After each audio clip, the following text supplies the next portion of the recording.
On trinque maintenant avec des vins produits par des femmes. On croit souvent que c'est un milieu macho, un peu viril. Eh bien, c'est de moins en moins vrai. Mais cette influence se retrouve-t-elle dans la bouteille? Y a-t-il des vins féminins? Pour le savoir, Pauline Lefrançois et Frédéric Miara ont rencontré des productrices près de Marseille. Elle n'y connaissait rien. Emmanuelle, Anne et Géraldine étaient juste 3 amies amatrices de vin il y a 2 ans. Aujourd'hui, elles préparent leur 3e millésime de vin rosé sur les coteaux d'Aix-en-Provence. On s'est lancé le pari d'assembler notre vin, parce qu'à force d'en goûter, de le critiquer, que ce soit positif ou négatif, on s'est dit on va finir par le faire. On voulait un vin qui nous ressemble, on voulait être légère, conviviale.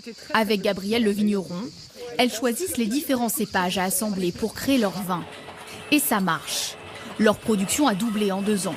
Le rosé des Vilaines est même à la carte de ce grand restaurant au pied de la Sainte-Victoire. Le chef étoilé a été séduit par ce cru féminin.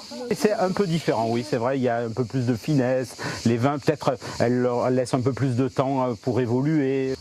Est-ce la naissance d'une nouvelle génération?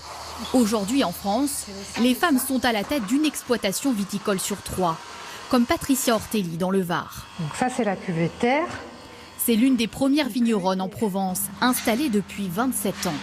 Elle vinifie ses crus elle-même, avec une obsession, respecter l'équilibre et le goût du terroir pour obtenir un vin délicat. Ces vins-là vont peut-être parfois plus plaire aux femmes qui vont trouver une élégance et une finesse qu'elles rechercheront. Parce que finalement, souvent dans un foyer, c'est les femmes qui font la sélection et les choix. Donc c'est pas mal pour nous qui faisons les vins de trouver des alliés pour les vendre. Car les viticultrices ont su attirer l'œil des consommateurs avec un packaging moderne. Valérie Roussel a connu son plus grand succès avec cette cuvée. Une bouteille élégante, un design fin qui a atterri sur la table de l'Élysée. C'est flatteur, mais je ne suis même pas sûre que le président sache que c'est un vin de femme. Ce qui compte, c'est qu'il l'aime. Et qu'il soit un vin de femme élégant, qui lui plaise et qu'il puisse servir à ses convives. C'est extrêmement satisfaisant.